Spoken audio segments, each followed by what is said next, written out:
some introduction? Yep. Yeah, okay. Thank you very much. Welcome everyone to our second session of the day. My name is Toby and I'm the Guild President at the University of Birmingham. And I'm really excited that, you're all here, you've joined us. I appreciate that.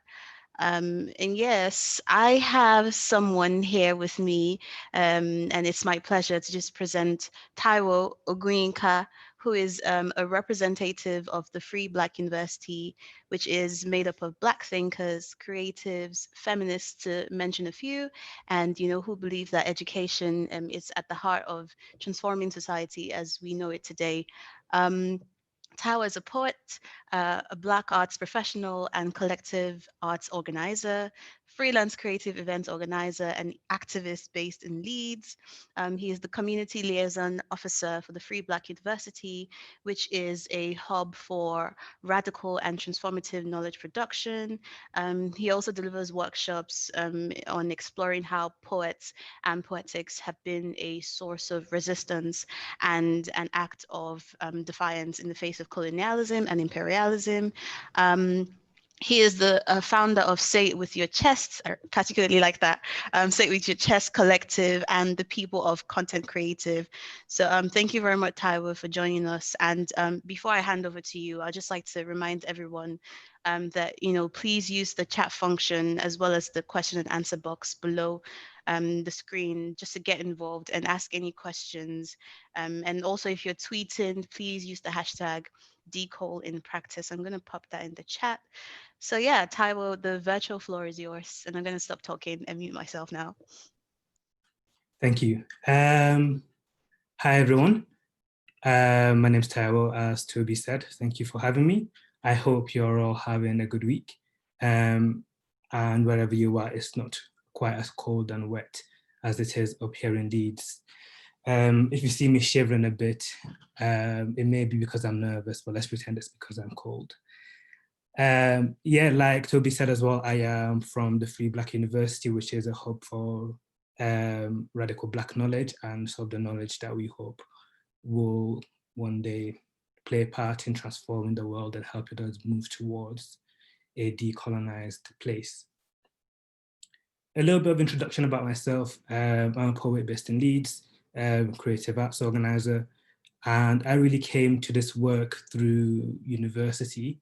I went to the University of Leeds where I met Mels, and there was a few things happening there, such as the Why is My Curriculum White campaign, and we also we started looking at decolonizing the curriculum whilst we were executive officers there, with Mels as education officer.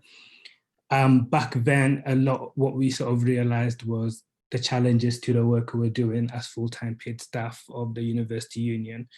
A lot of the challenges was that we couldn't quite figure out how to overcome a specific barrier surrounding the purpose and the position of the university.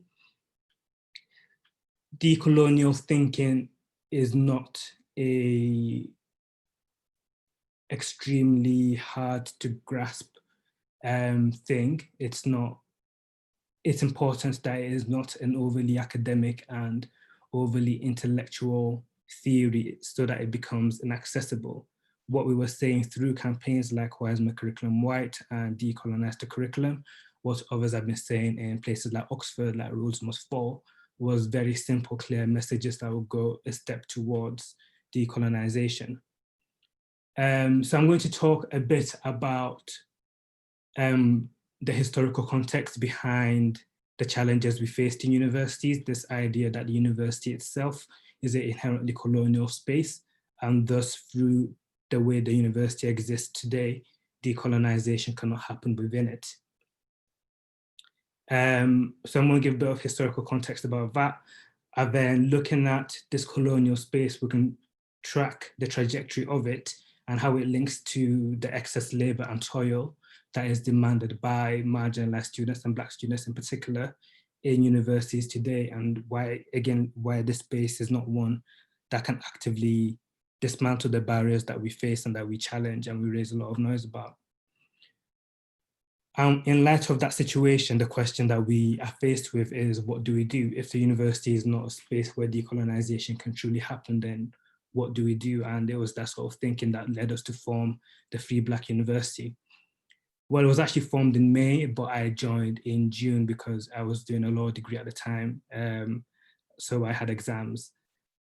So once I joined in June, I sort of started getting myself exposed to these questions and envisioning a space that allows for true decolonization in higher education. That as the core of all our work, that envisioning and imagination. That's sort of been the core of our work, and it reflects a lot of the challenges we faced in a material sense along the way, and also in a theoretical and also spiritual sense. One thing that is key to decolonization is, to decolonize is to do. It's not a thinking exercise that is part of it, but it's also about doing things in a way that are inherently decolonial. So how do we set up a decolonial organization in a colonized world as being one of the challenges as well? So I'm just going to start from the historical aspect. Yes, there's a Q&A button that I'll look at about 15 minutes to go, and then you just put stuff in there, and then I'll quickly answer them for the last 15 minutes of the session. So as early as the 20th century, Black radical thinkers, people like W.B. Du Bois, Sylvia Wynter, have been explaining race as a construct of modernity. Classic racism from the onset of modernity in the late 15th century were formed and fashioned in the context of European expansion, enslavement, and colonization, and imperialism ultimately. So Western modernity at its broadest is capitalism becoming the dominant economic concept, and the scientific revolution that led to this, which led to developments in spheres of knowledge that in turn led to internal conflicts and the exploitation of labor and expropriation of land outside of Europe. Money and wealth became a zero-sum game, and the Western states rushed to control all the money and wealth in the world, but they needed a pretext in order to do this. And that pretext itself was racism. Enlightenment was the thought behind racism, and racism was the justification for colonization. I'm hoping that's making sense, that sort of little step-by-step approach. You had thinkers like Francis Galton and Charles Darwin, who were thinking about the world in a very objective way, trying to order things, order plants and species, and ultimately people, order society. Enlightenment thought is a very objective, rational way of thinking, and it also thinks of man as rational. If you look at the works of people like Immanuel Kant, it says that people are rational and they always want what's in their best interest, which is also a very liberal approach to the world, really. But the point being made here is that in this race for order, in using these ideas about order, Western states decided to order the world and then colonize it. And this act of ordering came with something called epistemicide, which is the destruction of other spheres of knowledge. So they destroyed traditional forms of thinking, traditional modes and ways of being, or less so traditional, but more indigenous to the places where, indigenous to the places where they colonized. So in West Africa, for example, completely erasing any ideas of traditional religious spirituality and replacing it with Abrahamic religions, Christianity in particular, as a colonial tool. And Britain was primary in demonstrating the use of this revolution in thinking in terms of land and labor. Many notable British thinkers were colonialists, and they are still revered today. So, over the summer, the Black Lives Matter movement toppled a lot of statues, and that was a big focus, because why are we still honoring these people who either gave the justification for colonization or were active in it themselves? The Rose Must Fall campaign being reference to Cecil Rhodes and sort of his role in South Africa. So what we have here today is the Western Academy being the space that created the revolutionary thinking that justified colonization, yet the Western Academy not being a space that has recognized its own colonial debt. And what you do by not recognizing your colonial debt is you actively uphold it.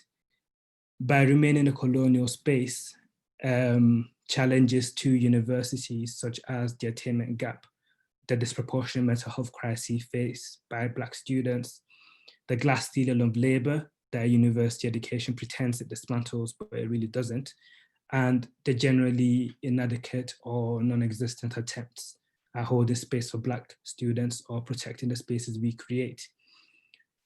The rampant and non-monitored instances of racist hate on campus, and even those perpetuated by universities against Black and migrant staff. These are all things that happen purposefully within the university space because the university would rather continue to operate in a colonial way than acknowledge its own coloniality and then go towards dismantling it.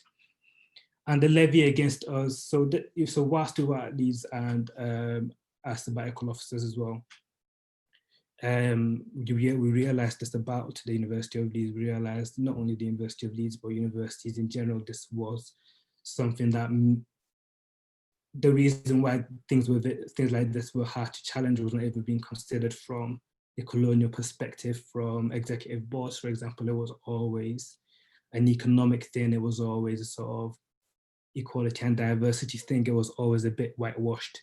It always still happened within the framework of coloniality. And what you have is that the university pretends, both in terms of how it deals with Black students and both in terms of the way it operates as an educational space, it pretends to challenge coloniality, but not really. It presents us with something completely different, something much watered down. And then when you take that watered down version as truth, then you yourself are then becoming more indoctrinated into that system. The Decolonize the Curriculum campaign was a real challenge to that aspect of things. If we are learning things in a Eurocentric, Western supremacist way, then, and we are told that these things are radical and they are at the forefront of teaching and they are the theories that will transform the world, then what we're learning is more of the same in reality. And then we are again teaching those things on. So there's no real progress being made, just the illusion of progress. And it's that illusion itself which is most damaging.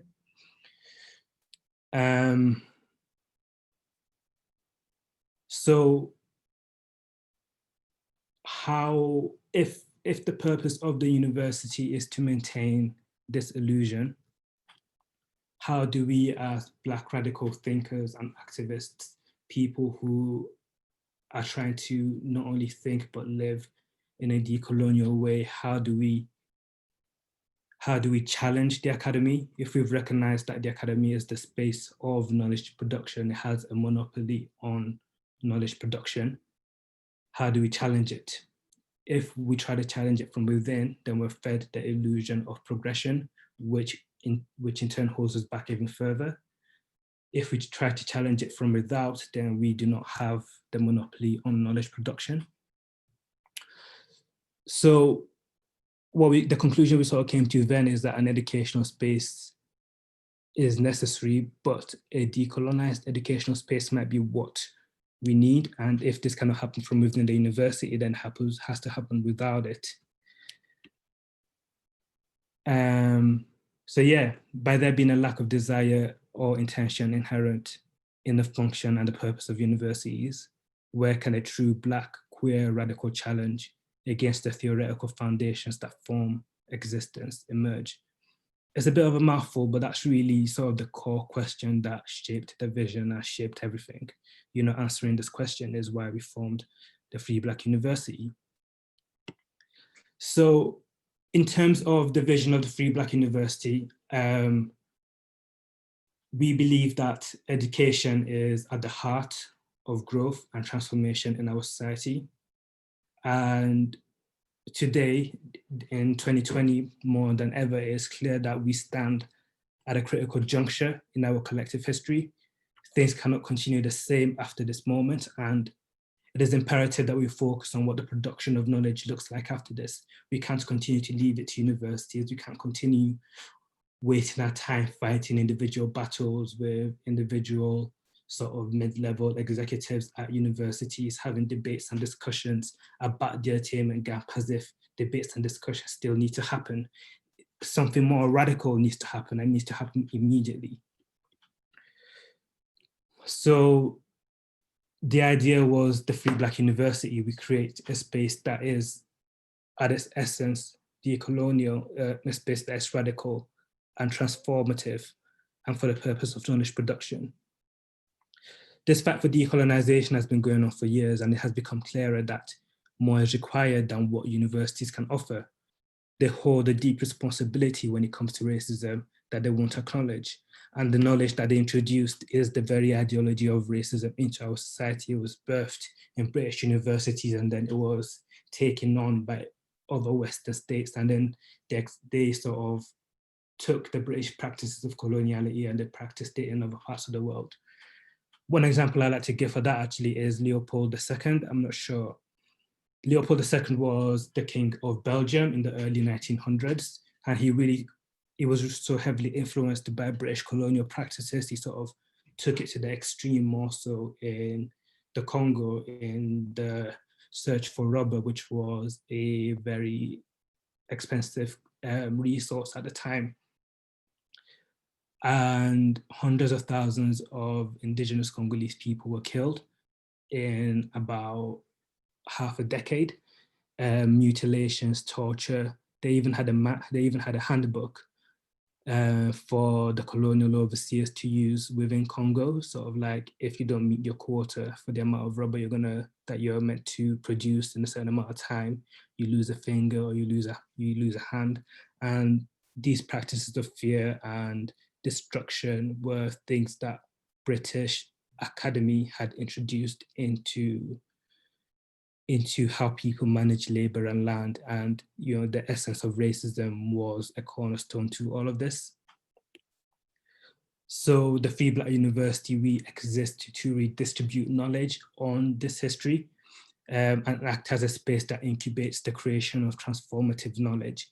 We want to look back and really share the true history, but also look forward as to what can we do from here, really. And as such, we firmly believe education should center Black people healing, because this is a very traumatic work and we're dealing with a very traumatic history here. We're dealing with centuries of intergenerational violence against the entire Black diaspora. Education should center Black people healing, and it should be anti-colonial, and it should be accessible to all the things that the current university is not. The project also brings climate justice to the fore, as we recognize the relationship between the climate crisis and colonialism. Climate justice will run through all of the threads of our work as we center structural and holistic approaches to preserving the world we live in. And the project is Black, queer, trans, anti-colonial, and revolutionary at its very heart. It is a very intersectional project, and it centers all Black people and all Black lives. And with that, it also centers the politics of existence. In these ways, the project is also very feminist and queer, not just in terms of the reading list, but also in terms of the ideologies that shape our work, in terms of how we, the practitioners of this work, intend to lead our lives. So I hope I'm not sort of overloaded things too much yet. I hope everyone's sort of still with me. That was a sort of crash course into colonial history and the Free Black University. And since this piece of work started in June, or since started in May, I'm taking part in June, there have been a lot of challenges we faced. A lot of structural challenges in terms of, how to exist as a Black radical organization in the UK. I'm sure you can imagine many of the structural challenges, even if it's about handling our money or incorporating our legal status. There's a lot more questions we need to consider, considering how the state treats Black radicals and Black radical organizations. That really sort of reflects it doesn't reflect sort of what we kind of can't do. I mean, we'll do whatever we want, but it reflects what to expect in terms of responses. It reflects sort of how carefully we tread and how smart we move. But not to say that it's a overly dangerous situation in any way, but it's more a situation where there's so many things piled up against us in how capitalism and education works that it's a very laborious task. But I mean, it's one I enjoy doing. But there's also been challenges in a spiritual sense. I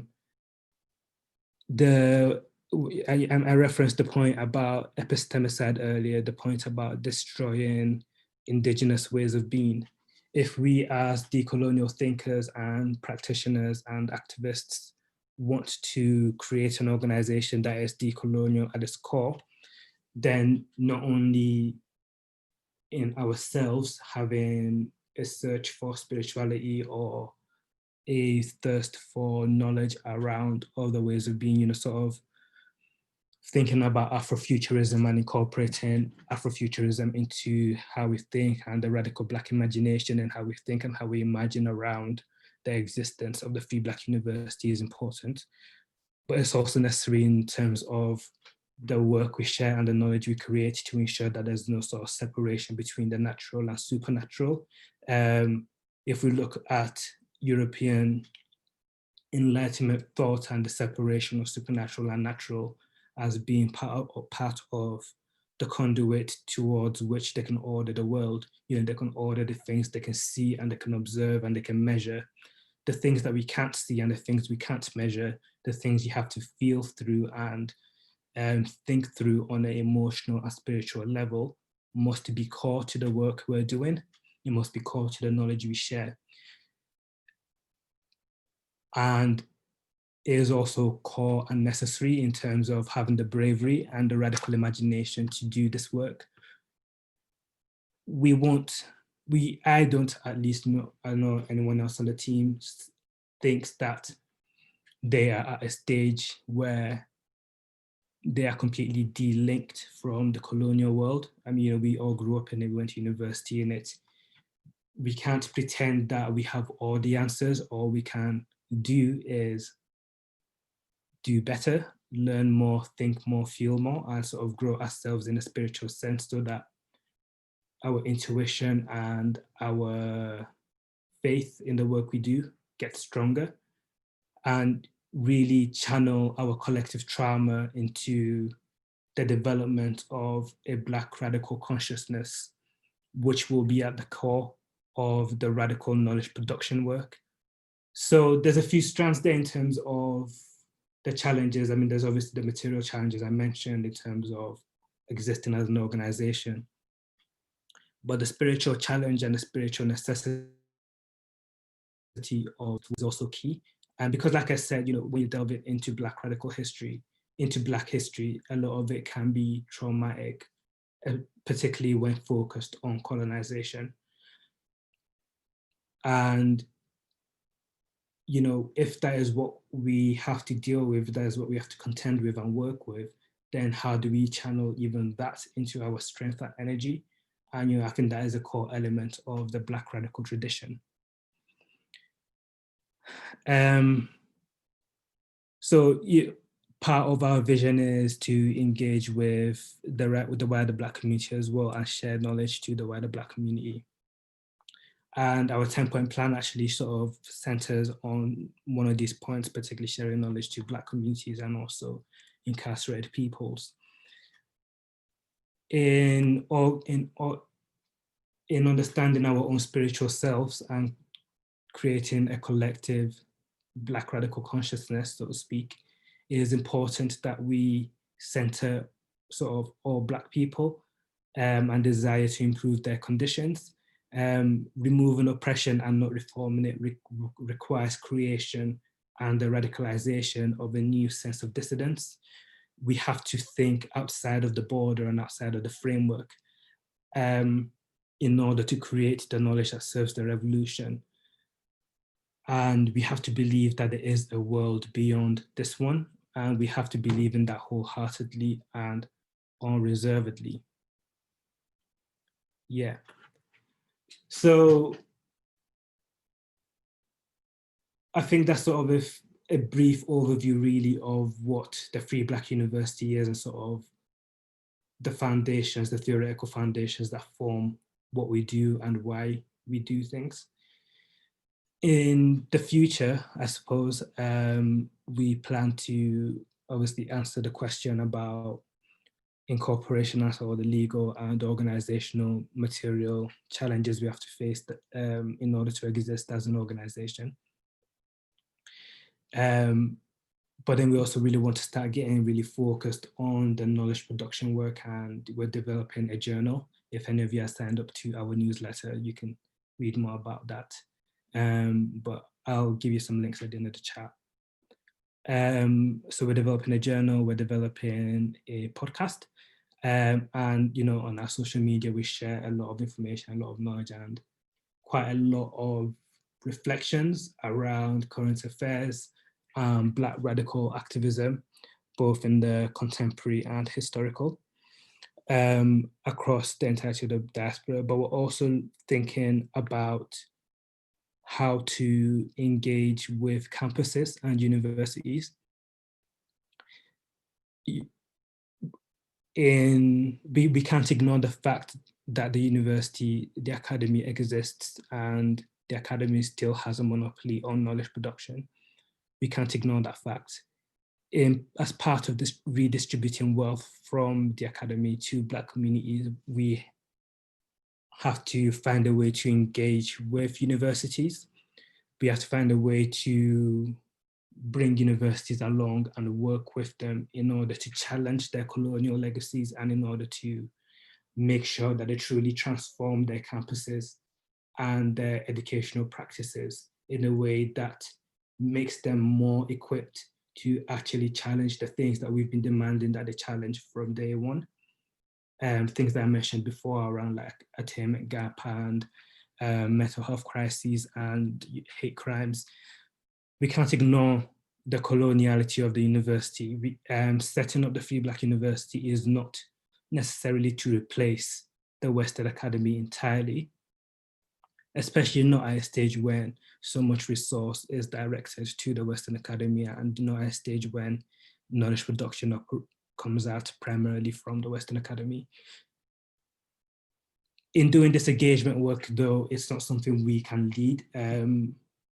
It's something we have a role in supporting, and it's something we call on students to work with us on.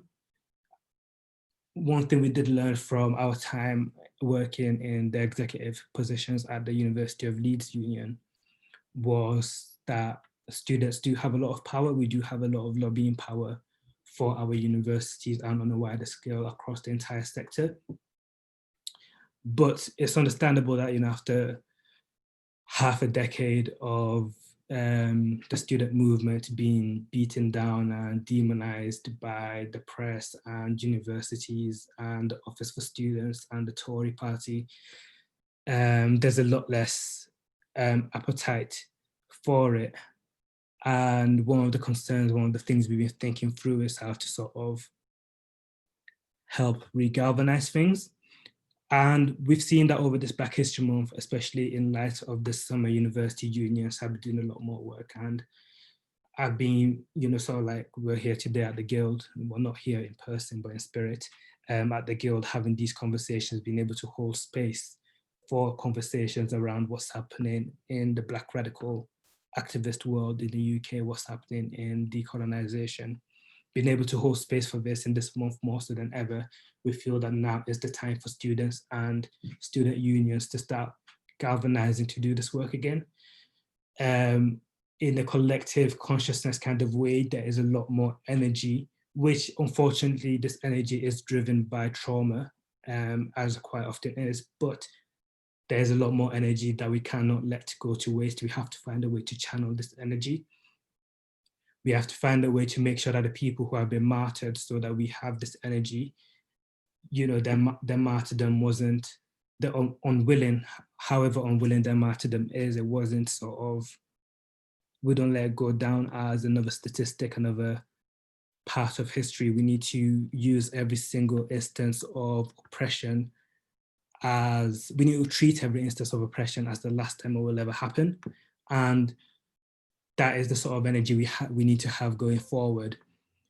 And now more than ever as well, I mean, universities have students back in halls, even though everyone's sort of studying from home. They're gaining a lot more money to do so much less. I'm not saying any specific university in particular, but the way the entire sector has responded to COVID just shows how uncaring of students' welfare that they are, how uncaring of students' lives, and how uncaring and how they'd so easily treat students as cash crops if they could. The same colonial mentality around wealth being actually valued more than people once you order people in the grand scheme of the world. Universities have only sort of continued to act in the way they've always acted, and they've become a lot richer as a result in these past few months. And they will only continue so far as the COVID pandemic continues, that their profits will be higher than it's ever been. So again, now more than ever, we cannot let them use that argument of who's going to fund it. One thing we're asking from universities as the FBU is that they engage with us and redistribute the wealth to us, not because of our personal search for money, but an identification of the fact that they have all this resource, but they're not using it for the Black community or Black students in any way. So why should they have it? Only a recognition of that light. And, on average, £100,000 is like, not saying that that's what we're asking for, but £100,000, just to put it in perspective, is the fees for about 6 undergraduate students for 1 year. And these are undergraduate students who are not international, that are home-based. So, it's a drop in the bucket for them. So why are they hoarding all this wealth? Why do they continue to allow themselves to grow disgustingly wealthy on the labor and the excess toil of Black students, only to invest that money into policies, organizations, research, which continue to dismantle Black communities and marginalized communities in the UK and abroad? They continue to generate research and hoard wealth in a way that furthers the oppression of marginalized people. And that has not changed since the inception of the Western Academy, and that has not changed since the 15th century. So yeah, that is the Free Black University. That is my personal gripe against the higher educational sector.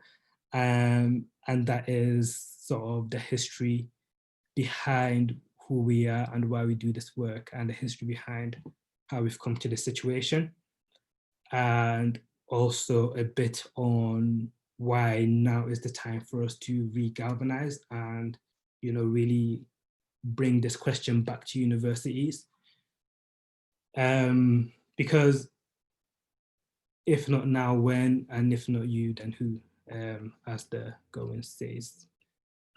So yeah, a few minutes early, but what can we do to amplify the voice? Sorry, I didn't see the question about amplifying the voice. I hope everyone did hear what I was saying very well. And also, if there's anything you'd like me to clarify or repeat, then do let me know in the Q&As.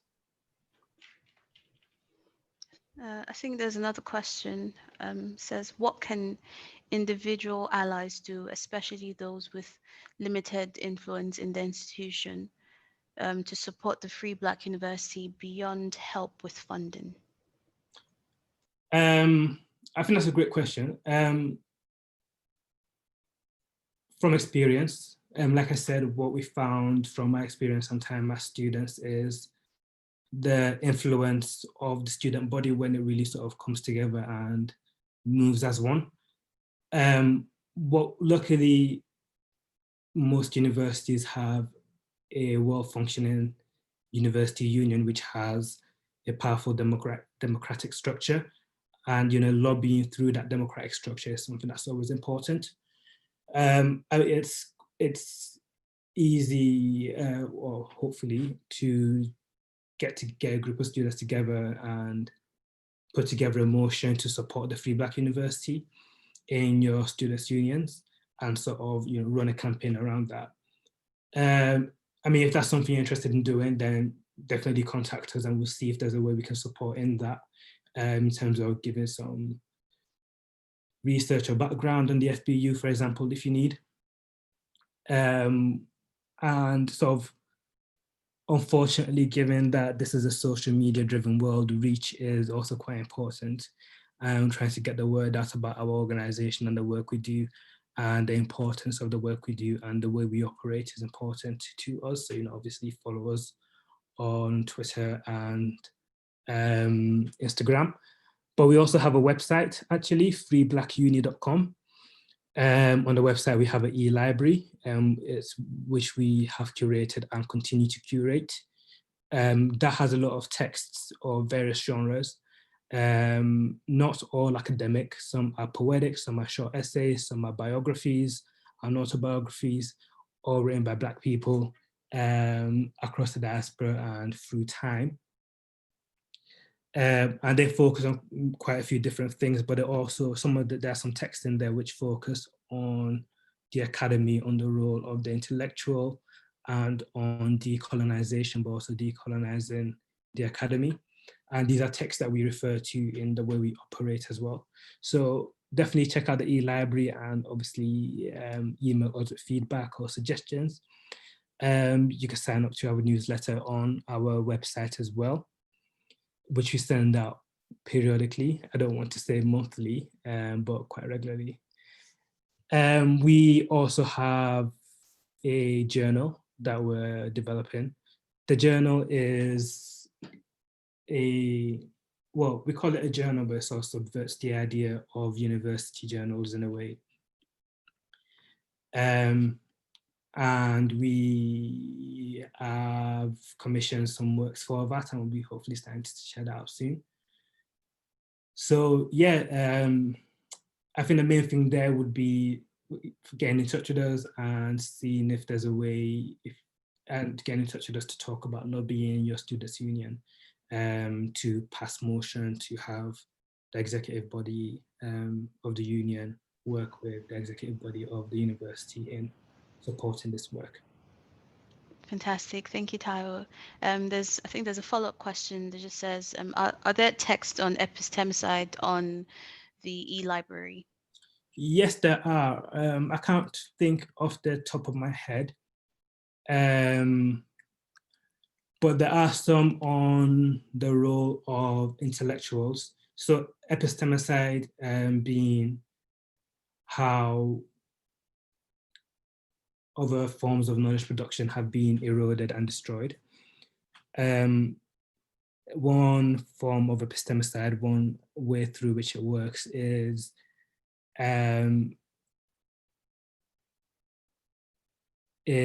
when the intellectual or the scholar thinks on behalf of the people. By researching something, you create it and you shape it. And there are texts which look at how those different positions of the researcher and the subjects have been blurred by the researcher to generate the outcome that is to the benefit of the researcher. So there are texts on how Western education and Western intellectuals have shaped coloniality by thinking about it or by writing about it. And that in itself is a form of epistemicide, or rather critical epistemology, really. So not off the top of my head about epistemicide, but there are some on critical epistemology. That we had a post on our social media, on our Instagram a few months ago, which described epistemology, which defined epistemology and epistemicide, if anyone wants to look at that. Thank you. Fantastic. Thank you, Tayo. I mean, there was so much to unpack there. It was very deep. And I was just trying to like, soak all of that in. And I think it would be nice if people have any other questions that they want to ask. If there are any reflections on some of the things that Tayo has already said, or if you need clarity on any of the things that he said, please feel free to pop it in the question box or the chat function. Comments, reflections, we're going to be very happy to take those if Tao doesn't mind. So please feel free to pop in the chat. Um, yeah, I guess just upon reflection, apologies if I missed it. I guess it would be, you know, how can staff members at the university, get involved as well, and how can they educate themselves again? Because I remember something that the VPHE for NUS said in the session that we had previously in terms of how everyone is a student, even if you're a staff member, how we're all learning in the system and unlearning things. So how can staff members as well get in the loop of, you know, rethinking or unlearning certain things that they already know about education and the system that has almost kind of like shaped what we know society today? How can they get involved as well? Um, in terms of the rethinking and education aspect, our website is sort of free membership open to anyone, so anyone can sort of access our e-library and access any of the text on there, and also suggest readings for us. It'd be interesting. I mean, reading groups are always a sort of good way to sort of continue your own education. Some students set up societies, um, and I don't imagine that they're closed off to staff members. But setting up those sort of groups and those reflective groups, we have an internal FBU reading group as well, just to continue to make sure we're all continue to read and think around the important things relating to our work. And we've shaped our reading group around our e-library. So that's the suggestion. I need to mention that again, but um, knowledge and reading are the core of it. In terms of activism, I think there's quite a few things, lobbying your union and lobbying them for whatever, really, not necessarily just for the FPU, but lobbying them in order to lobby the university. I think if the campus community rallies around a goal and against around the movement and against something that the university has done, then there's a lot more pressure rather than if it's just coming from students. If it's coming from academic staff and researchers and PhDs and professional service staff and staff in the union as well, if it's coming from all these angles, that it really takes away the bargaining power of the university. I mean, so from experience, some things have been used against us is if we do this for you, then we can't do that for them. Um, so having everyone reading from the same hymn sheet, so to speak, to say that no, this is something we all want, that really improves the bargaining position of whoever put the idea forward. So yeah, collectivizing, acting as a community and as a collective of people who share a campus space is important, and seeking to improve your own knowledge and working and focusing to develop your spirit and care for yourself. I think that's sort of the advice I would give to anyone. Yeah. Yeah, thank you, Tayo. I think that makes a lot of sense, and in the sense that there's a nice balance there. Everyone has a role to play, even if you're a student, a sabbatical officer, or a staff member. Just Yeah. within or outside the higher education sector. I think that's really powerful. There are a couple of questions that have come in. There's one that says, will the Free Black University be setting up the opportunity to support financially by monthly direct debits so that we can support them long term? Yes, the opportunity is there. Again, if you go on our website, which I think has been typed in the chat, there is a donate button and you can just donate to us monthly via donor box. So yeah, Okay. this is help. Okay. Cool. Fantastic. Thank you. There's another question. Well, this, yeah, thank you very much. This was a very deep talk. I definitely agree with that. As you mentioned, a lot of work is driven by energy from trauma. Mm. How do you practice moderation and self-care when doing this kind of work? This is interesting because we literally had a session yesterday covering all of this, but it'd be interesting to see your take on that. Um, Moderation and self-care. That is important. We have to make sure we do center self-care because of if we're going to center the Black community in our work, we need to understand ourselves as part of it. We will do ourselves a disservice by not caring for ourselves. And for me, I play a lot of computer games. I like to do things that help me sort of escape. I read a lot as well. Um, and the moderation aspect comes from only doing what I have energy for. Um, as a group, we center each other's well-being as well and each other's capacity. And everything is pressing, everything needs to be done right now, but also only do it when you can, kind of thing. It's a counterintuitive way to work from a capitalist business perspective, but in terms of a Black radical perspective where care is radical, then definitely making sure that we find ways to support and care for each other is necessary. So, we meet, we go on retreats together, we have reading groups, um, and we just stay in close, constant communication and try to develop friendships with our colleagues as well. So yeah, I think self-care works for people in different ways, but make sure you center it really because it is a radical thing to do. Yeah, and I'm just going to add on to that and say, depending on what city you're in, be very cautious when you're, planning retreats, and Yeah, make sure that it's all in line with government guidelines. yeah, of course. So this was in August. Oh yeah, cool. Brief summer we had. Yeah, fantastic. Okay, thank you, Tao. Next question. I particularly like this question, and it says, "How can Black students decolonize their own understanding of their history?" This is really, really good. Yeah, that is. I think that's a great question. Everyone comes at it in a different way, and I think the reason we come at it from a different way is because you have to come at it from your own personal history. For Mm-hmm. me, I came at it through an understanding, through researching my family tree, through researching the meanings behind my name. So Taiwo is the name given to twins in Yoruba culture, and my last name Oguyinka means Ogun surrounds me, and Ogun is a Yoruba god. So sort of researching into the meaning of my name and my culture and using that to shape my poetry um, helped me get more interested in sort of the different layers of Black identity and what's happened to my ancestors.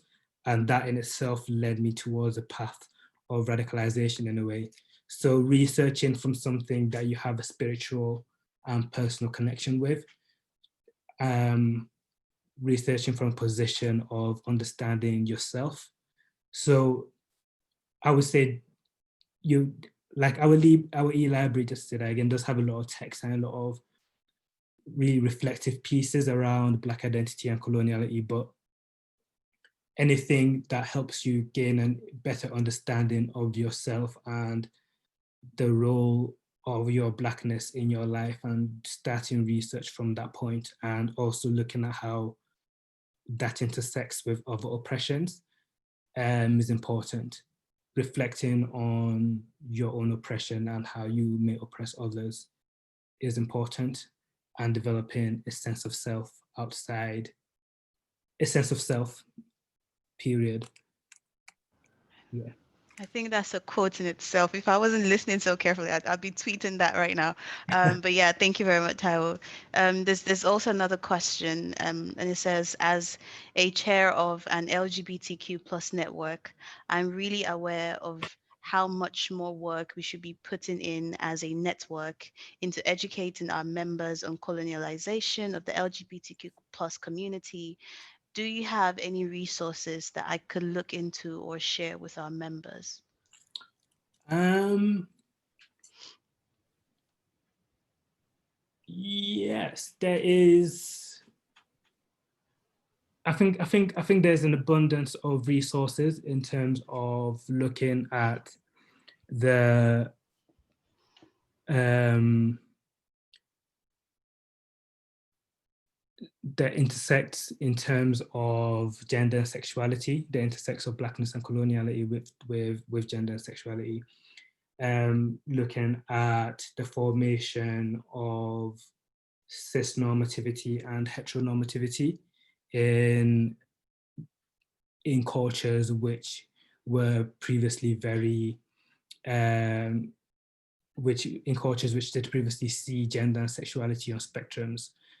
Um, I can't quite remember the name, but I think looking at the role of cis normativity in particular, and in the